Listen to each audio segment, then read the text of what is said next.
कमसेकम सडकमा लगेर छरिदिया भएदेखि त भ्याउनेले टिपेर लैजाऊ भनेको भए त ठिकै हुन्थ्यो होला नि। आफ्ना आफ्नालाई सानी सानी दिन भन्दा त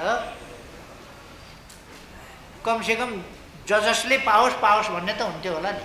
लोकप्रिय सरकार थियो, जो विकास प्रेमी सरकार थियो, सुशासनका लागि लड्थ्यो, त्यस सरकारको विपक्षमा खोइरो खनेर निराधार एउटा पनि सकारात्मक समाचार नदिने, सबै बेठिक बेठिक समाचार दिएर देशलाई बडखालामा हाल्न खोज्ने सञ्चार माध्यम र तिनका ओनरहरू ठुल्ठुला पदकहरूले विभूषित हुने। कमसेकम खोज पत्रकारिता गर्ने, लोकतन्त्रको पक्षमा, पत्रकारिताको पक्षमा पत्रकारिताको धर्म निर्वाह गर्ने एउटा पत्रकारलाई सम्मान गरिदिए भए हुन्थ्यो होला। झगडियाहरू सम्मानित, मुद्दा हाल्ने सम्मानित, तथानाम बहस गर्नेहरू सम्मानित, जे पायो त्यही बोल्नेहरू सम्मानित। दुई चार जना छुटेको जस्तो लाग्यो मलाई नाम भन्दैन। तिनलाई किन छोड्या होला? लाज शरम नभएपछि त जे गर्दा पनि हुँदो रहेछ। किन राष्ट्रपतिबाट बाँडिरहनु पर्यो? त्यो बनेका ठाउँबाट लिएर जाऊ न घर घर त्यो मान पदवी। किन त्यहाँ राष्ट्रपतिबाट बाँडिरहनु पर्यो? आफै आफै लैजाऊ न, आफै आफै घर घर लैजाऊ। बालाई सम्मान, श्रीमतीलाई सम्मान। अघिल्लो पल्टको पनि म सम्झिन चाहन्छु। एकजनाको छोरालाई सम्मान, सुपुत्रलाई सम्मान, अर्कोको सुपुत्रलाई सम्मान, अर्कोको सुपुत्रीलाई सम्मान, अर्कोको छोरो महान समाजसेवी, अर्काको छोरी महान समाजसेवी, अर्काको सुपुत्र अर्को महान समाजसेवी। कस्तो विडम्बना यस देशको! कस्ता भोका झुकाहरू पुगेका छन् शासनमा, कस्तो आकांक्षा, कस्तो अतृप्ति। बाहिर निक्लिएर भाषण गर्ने हो भने केही चाहिएको छैन हामीलाई। म अरू जस्तो पदलोलो होइन, म नातावादी कृपावादी छैन। म जनताका लागि बाहिर गफ गर्न जति पनि सक्ने, तर व्यवहारमा मौका पाउँदा हेर्नुहोस् त ती विभूषणहरू लज्जा मानेका हेर्नुहोस् त। लजाइराखेका छन् आज ती मान पदवीहरू। क्या क्या घाँटीमा पुगिने भयो होला, कस्तो कस्तोको घाँटीमा झुन्डिने भइयो। शरम मानेका छन्। बोल्न सक्ने भए उफ्रिन्थे ती। अब संविधान कार्यान्वयनका सन्दर्भमा अघि सुभाषजीले सुरुबाटै भनिहाल्नुभयो। संविधान कार्यान्वयनका सम्बन्धमा आजको गठबन्धनले के गर्दैछ, आज देश कस्तो स्थिति भोग्दैछ। 70 दिनमा सरकारले पूर्णता पाउन सकेका छैन। कति हाई सन्चो हेर्नुहोस् त, कति हाई सन्चो। चिन्ता केमा छ? आज संविधान दिवस। यो संविधान दिवसलाई जनताले आफ्नो संविधान दिवस ठान्नुपर्ने। यति बेर जनताका पराक्रमी सन्तानले सम्मानित हुन पाउनुपर्ने, सम्मानित भएको अनुभूति गर्न पाउनुपर्ने, गर्व गर्नुपर्ने। बालाई सम्मान, श्रीमतीलाई सम्मान। अघिल्लो पल्टको पनि म सम्झिन चाहन्छु। एकजनाको छोरालाई सम्मान, सुपुत्रलाई सम्मान, अर्कोको सुपुत्रलाई सम्मान, अर्कोको सुपुत्रीलाई सम्मान, अर्कोको छोरो महान समाजसेवी, अर्काको छोरी महान समाजसेवी, अर्काको सुपुत्र अर्को महान समाजसेवी। कस्तो विडम्बना यस देशको! कस्ता भोका झुकाहरू पुगेका छन् शासनमा। लाज लाग्छ संविधान दिवसका दिन बोल्दा।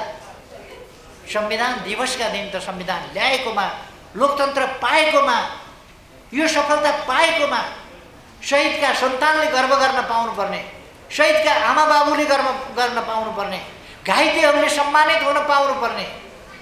आज त बाउको मुख हेर्ने दिन हो, श्रीमतीको मुख हेर्ने दिन हो, छोराछोरीको मुख हेर्ने दिन हो। कस्तो लालसा, कस्तो भोक, कस्तो आकांक्षा, कस्तो अतृप्ति। बाहिर निक्लिएर भाषण गर्ने हो भने केही चाहिएको छैन हामीलाई। म अरू जस्तो पदलोलो होइन, म नातावादी कृपावादी छैन। म जनताका लागि बाहिर गफ गर्न जति पनि सक्ने, तर व्यवहारमा मौका पाउँदा हेर्नुहोस् त अलङ्कार पदक विभूषणहरूको नाकमा कालो पोतेको ती विभूषणहरू लज्जा मानेका हेर्नुहोस् त। लजाइराखेका छन् आज ती मान पदवीहरू। क्या क्या घाँटीमा पुगिने भयो होला, कस्तो कस्तोको घाँटीमा झुन्डिने भइयो। शरम मानेका छन्। बोल्न सक्ने भए उफ्रिन्थे ती, तर बोल्न सक्दैनन्।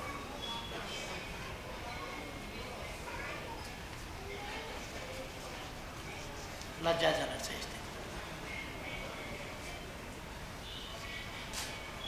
अघिल्लो सरकार जो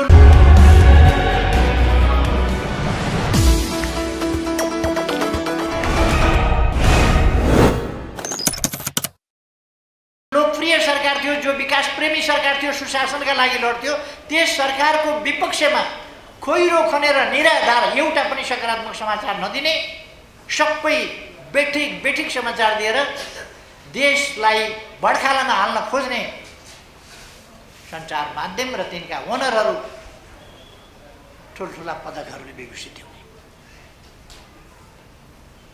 कमसेकम खोज पत्रकारिता गर्ने, लोकतन्त्रको पक्षमा पत्रकारिताको धर्म निर्वाह गर्ने एउटा पत्रकारलाई सम्मान गरिदिए भए हुन्थ्यो होला।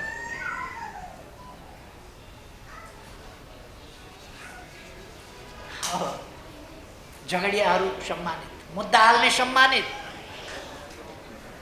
तथानाम बहस गर्नेहरू सम्मानित, जे पायो त्यही बोल्नेहरू सम्मानित। 2-4 जना छुटेको जस्तो लाग्यो मलाई, नाम भन्दै। तिनलाई किन छोड्या होला?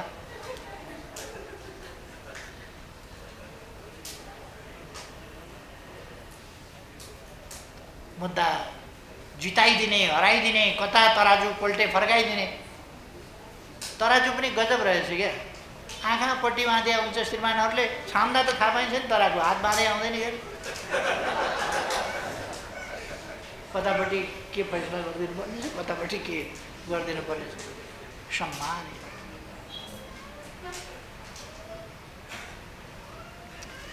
धेरै म भनिरहन चाहन्छु। सबैका लागि हो लज्जाजनक विषय।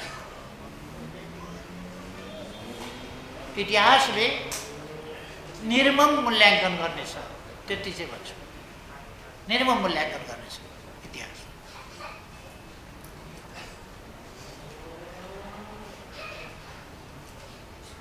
सरकार केमा लागेको छ? अहिले उद्यमी व्यवसायीहरू सेटिङ भयो भनेर कराइरहेका छ। यो बीचमा प्रतिस्थापन विधेयक भनेर ल्याएको के का लागि रहेछ भन्दा सेटिङका लागि रहेछ भनेर व्यापारीहरू भनिरहेका छन्, दौडिरहेका छन्, पीडा पोखिरहेका छन् सडकभरि। आज उद्यमी व्यवसायीहरू 4 जनालाई पोस्ने, दर्जनौलाई समाप्त पारिदिने, ठुला ठुला उद्योग खतम पारिदिने, यस्तो काम बरु यो सेटिङमा भएको छ भनेर व्यवसायीहरू खुद, उद्यमीहरू खुद भनिरहेका छन्। अनि होइन भन्ने आधार भेटिँदैन।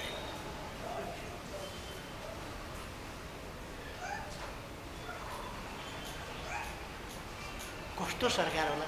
70 दिनमा सरकारले पूर्णता पाउँदैन। 2 महिनापछि बजेट होलिडे। बाबा, बजेट बिना सरकार चलेको छ। बजेट होलिडे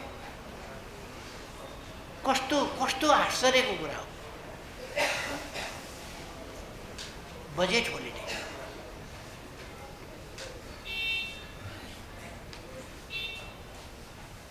यसले पहिले गरिब सुकुम्बासीहरूको आयोग भङ्ग गर्यो। भङ्ग किन गरेको रहेछ भन्दा आफ्ना मान्छेलाई जागिर पाउँछ। प्रतिस्पर्धाबाट आएका नियुक्ति पाएका मान्छेहरू फटाफट निकाल्यो, आफ्ना मान्छे नियुक्त गर्यो। खुरुखुरु अहिले आयोग चाहिने रहेछ त। आयोग चाहिने आयोग किन भङ्ग गरे? भनेको त आफ्ना मान्छेलाई जागिर खुवाउने बाहेक केही पनि छैन। मेलम्चीको पानी ल्याउनेतिर यो सरकारको ध्यान छैन। यही सरकार यस्तै रहने हो भने 2 वर्ष 3 वर्षमा पनि यसले मेलम्चीको पानी ल्याउन सक्दैन। मैले भनेको थिएँ जनवरीभित्र हामी मेलम्चीको पानी काठमाडौँमा जान्छ। मैले गएर आफैले हेरेर निरीक्षण गरेर मैले भनेको थिएँ यति काम हामी यस समयभित्र सक्छौँ। यो सरकारले वैशाखभित्रमा भन्यो, वैशाखभित्रमा, वैशाख त आइहाल्छ नि, आश्विन 3 गते भइसक्यो, अब 6 महिनामा वैशाख आउँछ।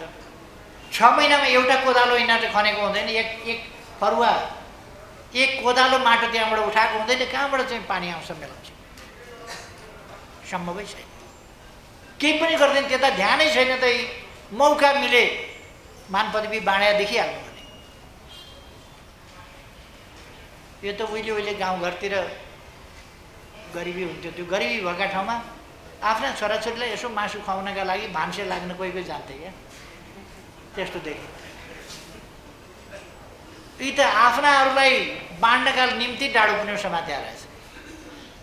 5 अरब पैसा, 5 अरब 10,000 का दरले कार्यकर्तालाई दसैँ खर्च दिने, यो त घोषणा गरिसके यिनीहरूले। 5 अरब 5 लाख मान्छेलाई 10,000 का दरले दिने, दसैँ खर्च बाहेक के हो त? 10,000 दिने भनेको के हो? दसैँ खर्च बाहेक, दसैँ खर्च लाज शरम नभएपछि त जे गर्दा पनि हुँदो रहेछ। किन राष्ट्रपतिबाट बाँडिरहनु पर्यो? त्यो बनेका ठाउँबाट लिएर जाऊ न घर घर त्यो मान पदवी, किन त्यहाँ राष्ट्रपतिबाट बाँडिरहनु पर्यो? आफै लैजाऊ न, आफै घर घर लैजाऊ।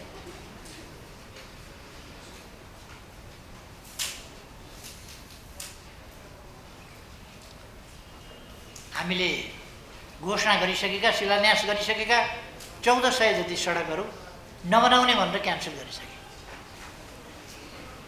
यातायात सञ्जाल आजको विकासको सबभन्दा महत्त्वपूर्ण कुरा हो। त्यसपछि सञ्चारको कुरा आउँछ, त्यसपछि विद्युतको कुरा आउँछ, अरू कुराहरू आउँछन्। ती सबै कुरा कटौती गर्दैछन्। 1400 सडक कटौती भए अनि विकासतर्फ यो सरकार जान खोजिया छ। सामाजिक सुरक्षालाई ऐच्छिक तुल्याउने भन्दै त्यता सामाजिक सुरक्षा कटौती गर्ने, छुट दिनुपर्ने आज को रहेछन् त? सरकारले कर छुट दिनुपर्ने को रहेछन् भन्दा क्यासिनोवालालाई कर छुट। कति गरिबलाई कर छुट दिने खोजे हेर्नुहोस् त। क्यासिनोलाई कर छुट, गरिबलाई कर कसेर लाउने, क्यासिनोलाई कर छुट दिने। अनि ल्याउने चाहिँ के भन्दा समाजवाद। क्यासिनोलाई कर चोखै छुट दिया हो त? क्यासिनोलाई कर छुट दिने प्रेरणा कहाँबाट आयो? के हो त्यो प्रेरणाको स्रोत?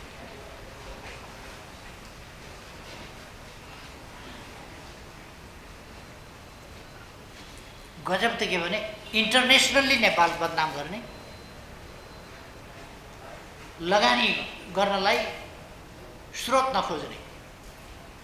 म अहिले भन्दिनँ, सञ्चार माध्यमहरूले खोजे हुन्छ। कसलाई छुट दिन खोजेको हो? स्रोत देखाउनु नपर्ने लगानी गर्दाखेरि, लगानी गरेर स्रोत देखाउनु नपर्ने कसलाई भने? तपाईँहरूलाई पनि थाहा होला, सञ्चार माध्यमलाई पक्कै थाहा होला कसलाई भने हो। म नाम नलिउँ। यो गरिब किसानलाई भने हो, मजदुरलाई भने हो, कसलाई भने हो यो स्रोत छोड दिने भने?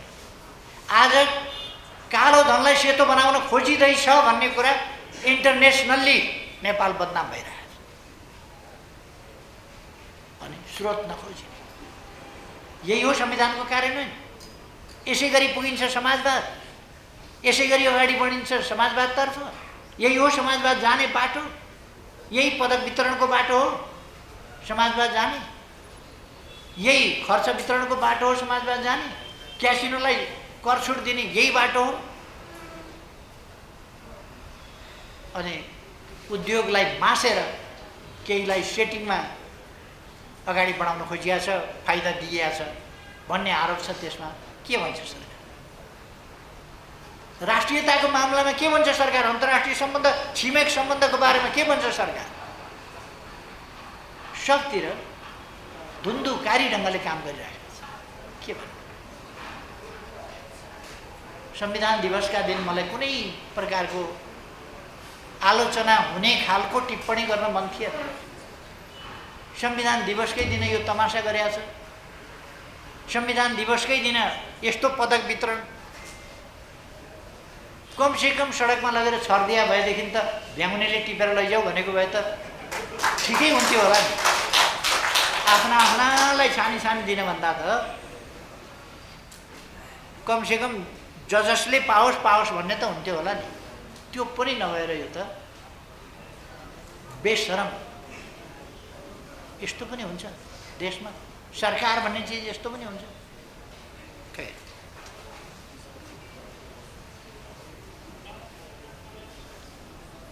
अब 70 दिन त भयो यो सरकारको, यस्तो अवस्थामा चलेको छ। यसरी संविधानको रक्षा, संविधानको कार्यान्वयनको बाटोमा यो सरकार हिँडेन।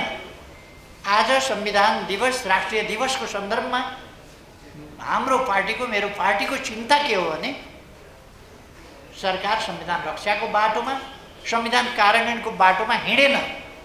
दुःख हो। म सरकारलाई सजग गराउन चाहन्छु। यस सन्दर्भमा आम नेपाली जनतालाई आग्रह गर्न चाहन्छु, जुन बाटो सरकारले लिइरहेको छ त्यो बाटो प्रतिगामी, यो सरकार बनेकै प्रतिगामी तरिकाले बनेको छ। यो प्रतिगामी सरकार हो। नेपालीहरू सजग हुनुपर्दछ।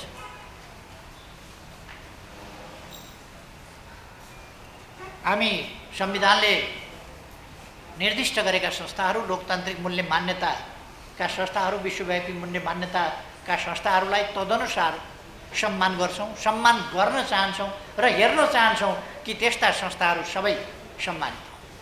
हामी चाहन्छौँ निर्वाचन आयोगले आफ्नो निर्वाचन आयोगको संवैधानिक कानुनी कर्तव्यको निष्पक्ष ढङ्गले पालना गरोस्, दबावमा, करकापमा कुनै हिसाबले होइन।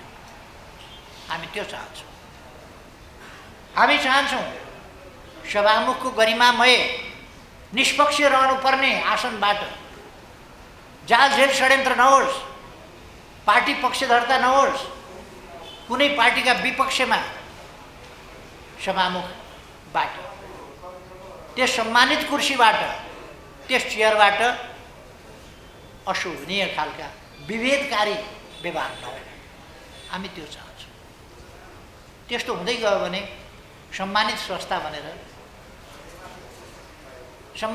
भनेर मात्रै पुग्छ कि ती संस्थाहरूले आफ्नो मर्यादा कायम गर्न सक्नुपर्छ, त्यस अनुसारको आचरण गर्न सक्नुपर्छ, त्यस अनुसारको निष्पक्षता र कानुनसम्म चल्ने धर्म निर्वाह गर्न सक्नुपर्छ? अवश्य नै।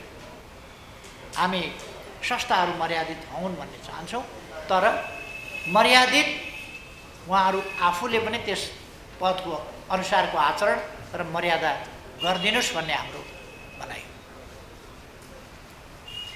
संविधान नत्र भने संविधान एउटा कागजको कोष्ठमा परिणत हुन्छ, त्यसको अपव्याख्या गर्ने, कानुनको अपव्याख्या गर्ने र भेदभावपूर्ण ढङ्ग र स्वेच्छाचारी ढङ्गले चल्ने परिपाटी हुन्छ, जसले एकछिन त कसलाई नाफा नोक्सानको कुरा होला, तर अन्ततोगतवा लोकतन्त्रलाई त्यसले नोक्सान पुर्याउँछ। लोकतन्त्रलाई नोक्सान पुर्याएपछि देशलाई क्षति पुर्याउँछ। जनताका अधिकार, जनताको सार्वभौम सत्ता, जनताबाट अधिकारको, राज्य शक्तिका स्रोत जनता हुन् र उनीहरूबाट अधिकार निश्चित हुन्छ भन्ने कुरा त्यो कागजमा सीमित हुन्छ। त्यसले लोकतन्त्रको मूल्य मान्यता, मर्म क्यारी गर्न सक्दैन, बोक्न सक्दैन।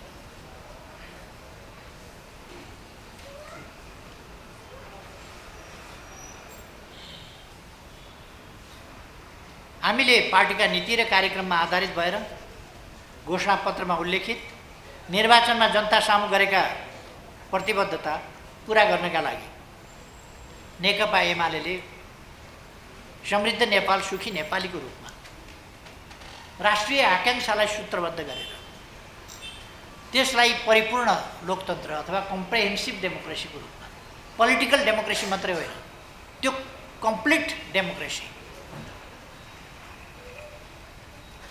त्यस रूपमा व्याख्या गरेका छौँ, तदनुसार आचरण गरेका छौँ तदनुसार देशलाई अगाडि बढाउने, बहुपक्षीय बहुआयामिक ढङ्गले सम्पूर्ण क्षेत्रमा अगाडि बढाउने प्रतिबद्धता र सङ्कल्प गरेका छौँ। यस बाटोबाट मात्रै हामी संविधानको रक्षा, कार्यान्वयन र विकास गर्न सक्दछौँ। हामीले भनेको परिपूर्ण लोकतन्त्र, जसको कार्यान्वयनबाट हामी अगाडि जान सक्छौँ र समृद्ध नेपाल, सुखी नेपाली बनाउन सक्छौँ। त्यसका समान अधिकारका पक्ष, अवसरमा समान पहुँचका पक्ष जनताका, सामाजिक न्याय र समानताका पक्ष, सुरक्षा एवं सम्मानका पक्ष, सुरक्षित भयरहित जीवन, सम्मानित जीवन जिउन पाउने अधिकारका पक्ष लगायतका कुराहरूलाई हामीले समृद्ध नेपाल, सुखी नेपालीका मुख्य आधार स्तम्भको रूपमा व्याख्या गरेका छौँ र व्यवस्थित गरेका छौँ। हामीले प्राप्त गरेको 5 वर्षको अवधि, एउटा कार्यकाल 5 वर्षको अवधि, त्यसलाई हामीले 5 भागमै विभाजित गरेर, खास गरी चार हिस्सामा हामीले विभाजित गर्यौँ त्यसलाई।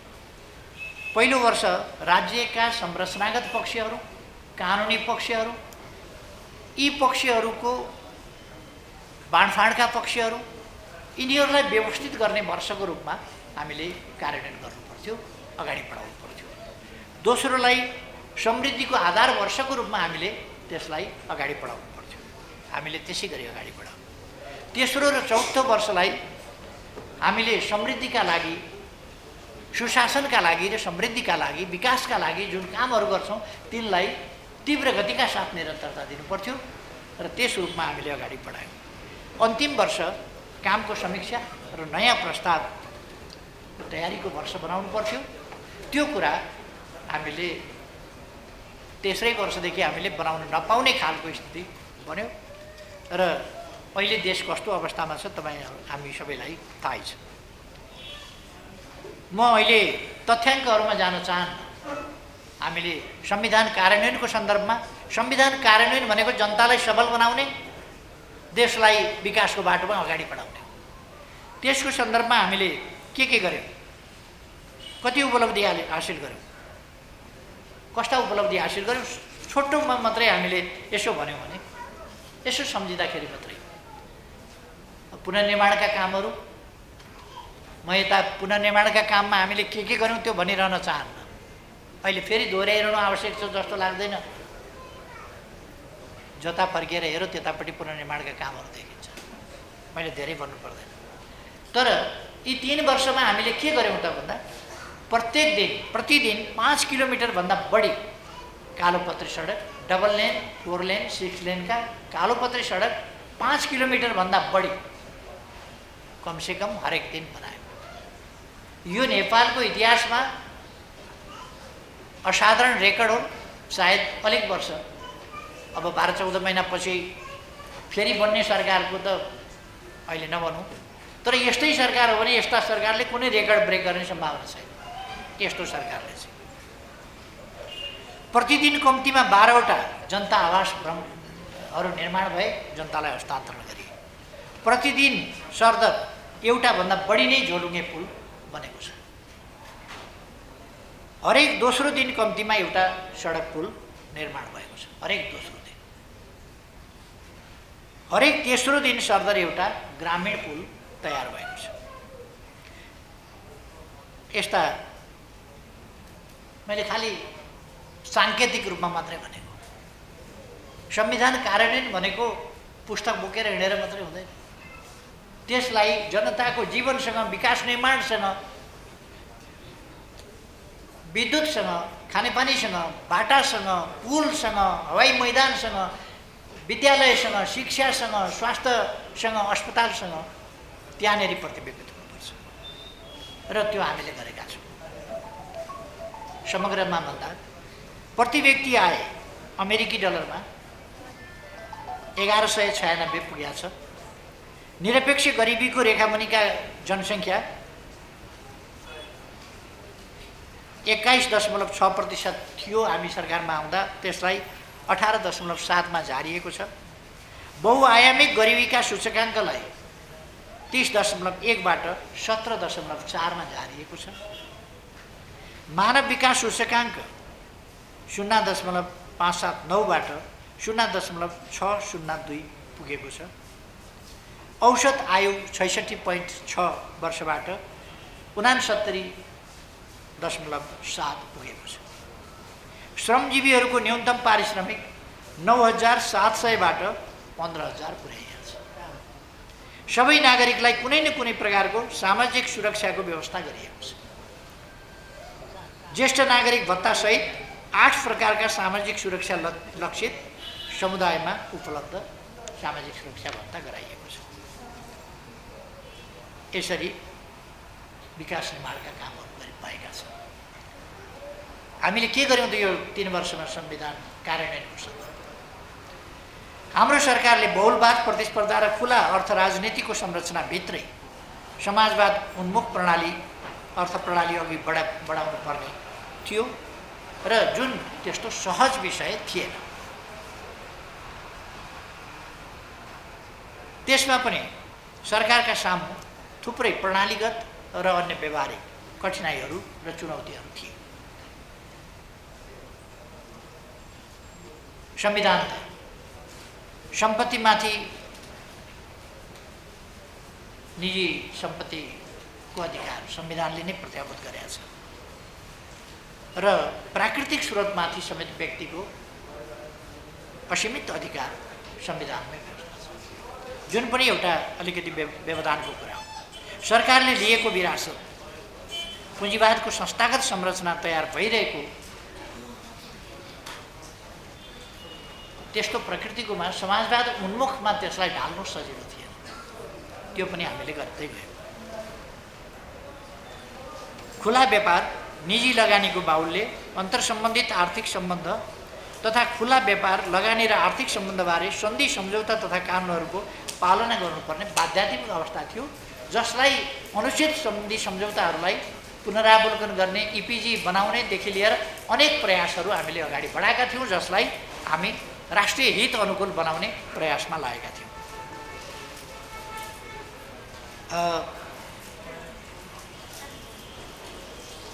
सरकारको विकास निर्माणका कामहरू, कार्यक्रमहरू सञ्चालन गर्नका लागि वैदेशिक लगानी, अनुदान जस्ता कुराहरूमा भर पर्नुपर्ने अवस्था थियो, जसलाई हामीले त्यो निर्भरतालाई घटाउँदै दात्री निकायहरूसँग सन्तुलित र समन्वयात्मक ढङ्गले पेश हुनुपर्ने र त्यस्तो व्यवहार गर्नुपर्ने थियो र हामीले आफ्ना प्राथमिकता र आफ्ना आवश्यकता अनुसार वैदेशिक सहायता र ऋणलाई परिचालित पनि गर्नु थियो।